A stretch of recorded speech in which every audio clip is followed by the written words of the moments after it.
Today we continue our journey into the Old Testament, looking at some of the passages that carry great meaning for us. Today we're going to be reading from Jeremiah, the first chapter, beginning in verse 4. Hear now the word of the Lord.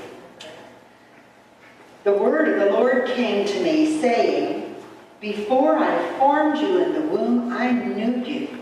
And before you were born, I set you apart. I appointed you as a prophet to the nations."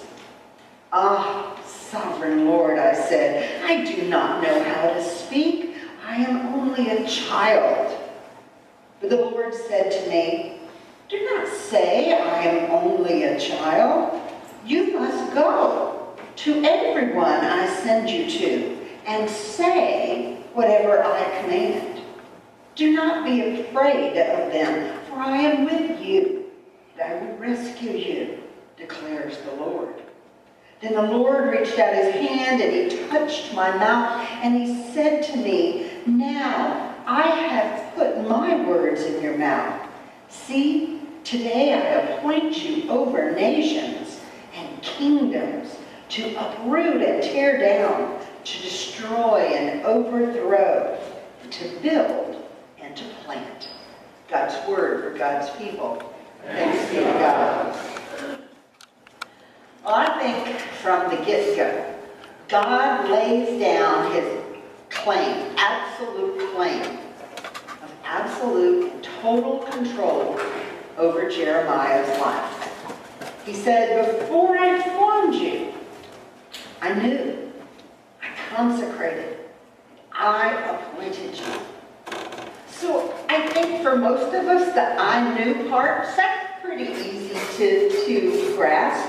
It's pretty easy to understand that God knew us even as we're being formed in the womb. But that whole part about being consecrated and appointed to serve him, that might be a little harder to understand. You see, Jeremiah objects to being called and on getting this call because he says he's too young. He says, "I'm not able." And God, like all good parents, responds by naming the real issue, by saying that he really does know Jeremiah. And so in God's assurance, we can see that he really does mean business when he says this. He says, "You will go where I send you, and you shall speak what I command you." But there's grace in this passage, that God believes that Jeremiah is the right person for this work. And nowhere in this passage does it say that you don't have to go because you don't have credentials to do this, or you're not board certified to do this, or you haven't been trained to do this. So it's clear that God gives us everything we need to answer his call. But there's a tension in this call between what we hear and what we maybe believe. The tension between God giving us a very gracious gift and his call being a burden it's impossible to even think about. So what happens when we're caught in tension? Just like little kids, we come up with excuses on why we can't do whatever it is that God's calling us to do. By the time most of us reach our age that we're at, we've gotten very skillful at making excuses. "I don't know how. I didn't understand. I'm too busy to do that. Oh, I threw up my back. Oh, can't do it. I've got a doctor's appointment. Can't do it. I've had a death in my family. I can't do it. I got a relative coming in and I got to pick them up at the airport." And maybe my all-time favorite excuse, "I can't do it because when I took my Prozac this morning, I also took 2 X-Lax." I have to think about that. So perhaps excuses are pretty common to all of us. And in the Christian world, we're no better, because we find all kinds of reasons not to obey God's voice. It's so easy to use the excuse, it's the preacher's job. It's not my gift. I've already served, let someone else do it. Or I'm too busy, or I'm too tired, or I'm too young, or I'm too old. I love what Ben Franklin wrote about excuses. He said, he that is good for making excuses is seldom good than anything else. I know that works very well with my children. And a guy named Gabriel Muir wrote, he who excuses himself accuses himself. And so I think that's what we hear happening in this passage from Jeremiah. We hear that he's got every excuse ready to tell God. Just like a little kid making excuses on why they didn't do their homework, or they didn't do their chores, or a not so little kid making excuses why they won't get up before noon and go out and get a job. We're just so good at making excuses. But who did they learn it from? Us. The parents, the grandparents, the ones that taught them this elaborate art of making excuses. And it's funny, because right now there's a lot of different ways they explain how you teach your children. They explain parenting practices. And, you know, whether we're parents or grandparents, we're the pros.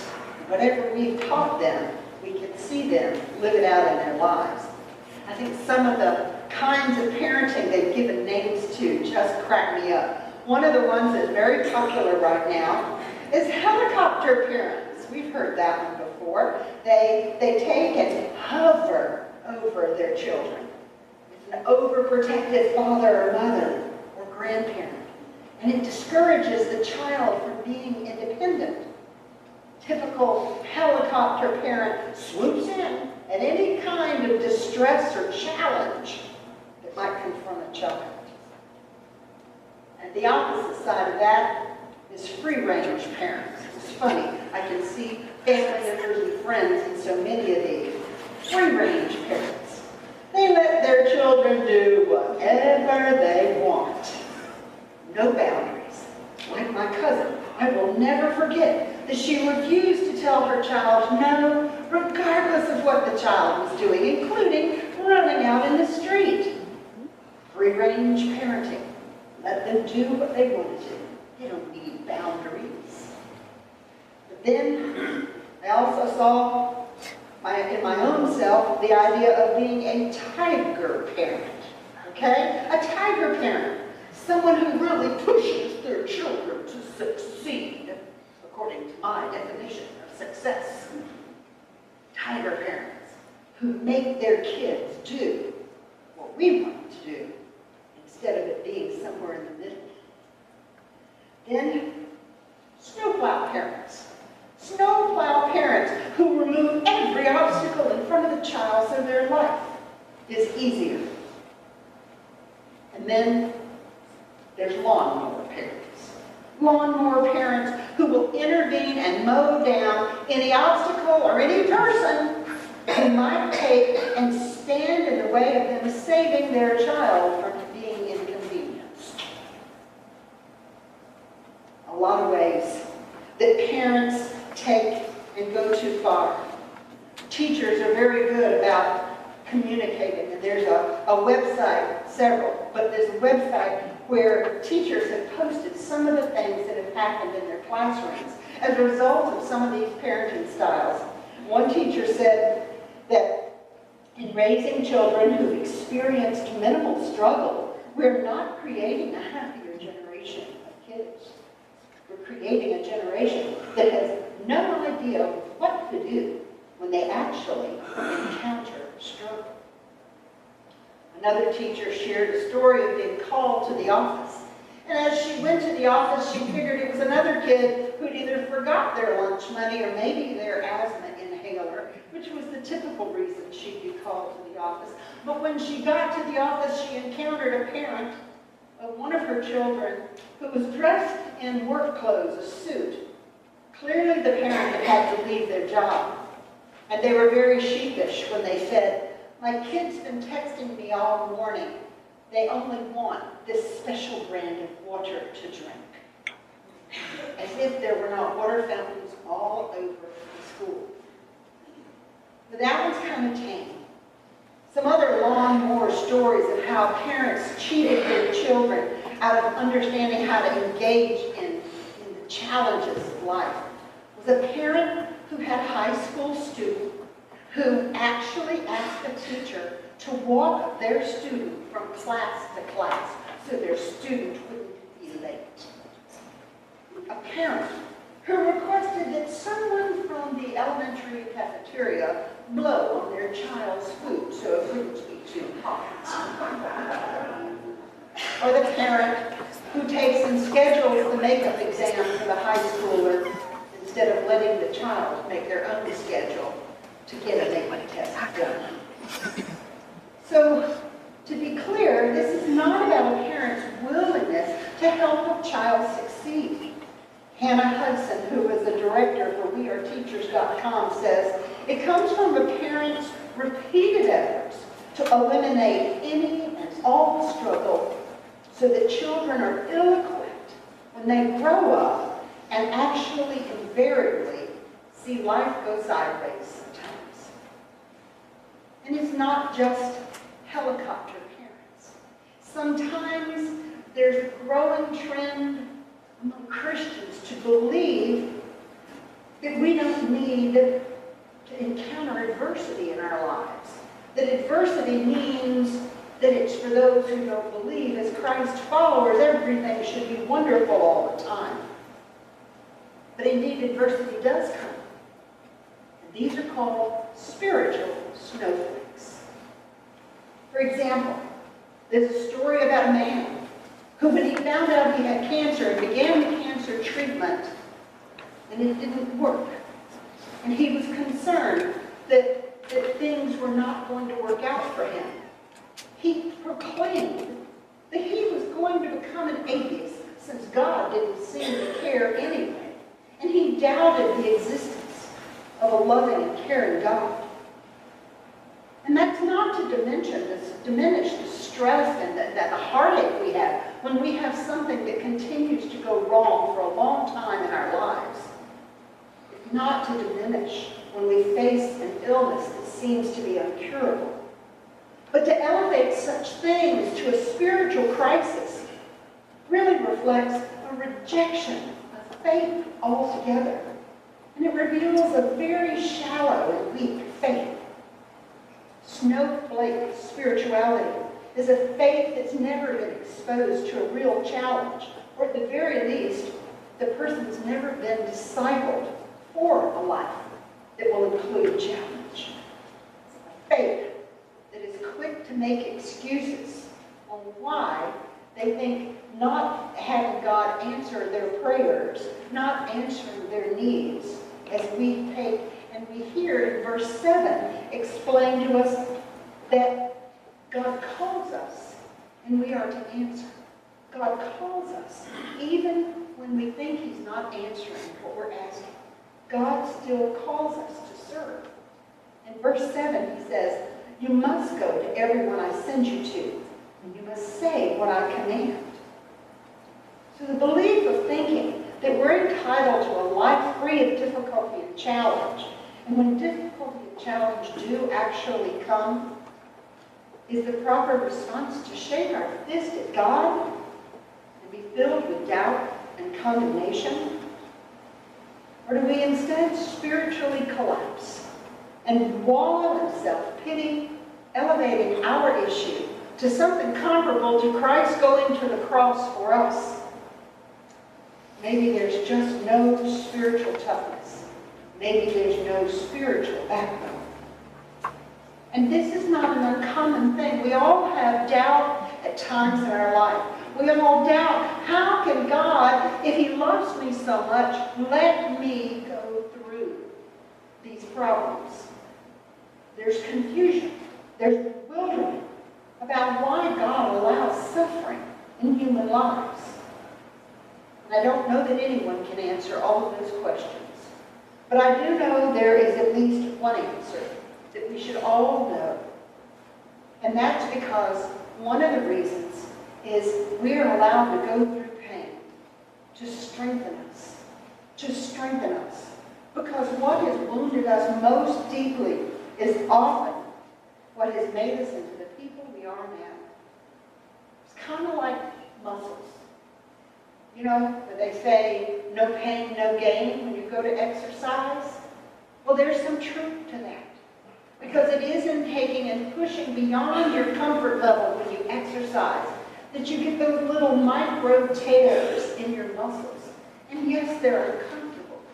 But when you push through them, when those little tiny micro tears heal, it builds muscle up and it strengthens us to do even more. Biologists have witnessed this among animals for years. They call it the adversity principle. And they've discovered that habitual, ongoing well-being is not really good for any animal or any species, including us. So an existence without challenge is not healthy. So Jeremiah, upon hearing God's call, he takes and gives excuses. And those excuses echo our excuses too, for not obeying what God's voice is saying to us when he calls us. You see, God may give us a very demanding task, but his call keeps us going. We don't want to go, and it keeps us ready when we want to quit. We have the promise of God's purpose. In verse 5, it says, I chose you before I formed you in the womb, and I set you apart before you were born. God knew Jeremiah. God chose Jeremiah. And God appointed Jeremiah. He was known by name, he was handpicked by God, and he was commissioned to go and serve. I think all of those elements give a great sense of purpose in what is to be done. And that promise of God's purpose is so that we will take and let go of our own human plans and receive God's plan without fear. Just like Jeremiah and just like Jesus, we need to accept that our future is not our own, but indeed it is God's. And God has a distinct purpose for every life. But boy, we really like to just hang on to making excuses. Having a familiar habit lets us follow making excuses just like Jeremiah did. In verse 6 he goes on, but I protested. Oh no, Lord. Oh no, Lord God. I don't know how to speak since I'm only in beauty. I don't think God cared at all. Because God had planned his purpose for a long, long time. Clearly, Jeremiah felt inadequate as a public speaker. There's no surprise in that. But when God calls us, he does not ever have a wrong number. And when God calls us, he never, ever has a poor connection. Because see, God knows how to overcome our weaknesses. God knows how to overcome our insufficiency. And usually it's in that understanding of our own inadequacy that we take and become the most dependent on God's sufficiency. You see, his strength becomes perfect in our weakness. Our talent, our natural gift for it may seem inadequate, but God does always equip those that he calls. Verse 9 says, then the Lord reached out his hand and he touched my mouth and he told me, now I have filled your mouth with my words. See, God was not trying to purify Jeremiah here. He was trying to inspire and empower. It was a gift of prophecy that he was giving to Jeremiah. And just as God touched Jeremiah, we hear about another profound touch in our sermon from 2 weeks ago when we heard in Matthew 3 that as Jesus was being baptized and coming up out of the water, God spoke. And he said, this is my beloved Son. Take delight in him. God's not looking for silver-tongued orators. God's not looking for people with IQs of 10,000. And he's looking to touch all of our lips with the coals from his altar. God doesn't necessarily use the most gifted or talented. He's looking for the ones that allow themselves to be touched by his hand. And God uses some mighty unlikely persons to shake up the church, to shake up a community, and to shake up a nation. Never underestimate what it means to be touched by God, especially when God clearly speaks into your heart. Jeremiah said to God, I'm only a youth, only, utilizing an excuse. He was young, but many of us use that same excuse, saying we're too old. But God's call never comes at an opportune time. Sometimes it can be an extremely inopportune time, but he never sends us out alone.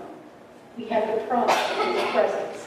In verse 7 and 8, he says, Then the Lord said to me, Do not say, I'm only a youth, for you will go to everyone I send you to, and speak whatever I tell you. Do not be afraid, for I will be with you to deliver you. This is the Lord's declaration. God calls us. He doesn't just pick up a road map and say, Here, follow the directions. He says, I'll go with you. And the next step is for us to step out in faith. Are we ready to go when he calls, even if we don't know where we're going? Even if we're sure we're stepping into the darkness, God walks with us. And his presence does give us the strength to stand up to whatever we face. We don't have to walk some lonely road by ourselves. Because, see, we have a traveling companion already with us. And we know that Jesus had the most obedient heart, and he was willing to do what God called him to do. He always did what the Father directed. He never made excuses. He was known to take immediate action when his Father called. You see, God was not a helicopter parent or a lawnmower parent, not even a free-range parent. He was not trying to clear obstacles out of Jesus' path. Indeed, he sent Jesus through some pretty tall obstacles. But God is a loving parent, and God commands us to do his will. And his will must be done. For you see, it is responding to that call from God that we diminish this tendency to have a snowflake spirituality. It's taking and responding in the midst of adversity to know that God is with us. We don't have to melt down with every crisis. And God gives us strength to face every obstacle that's in our path. So what's God calling you to do? What's God commanding you to do in your life? What's God giving you the words to say? Don't be a snowflake.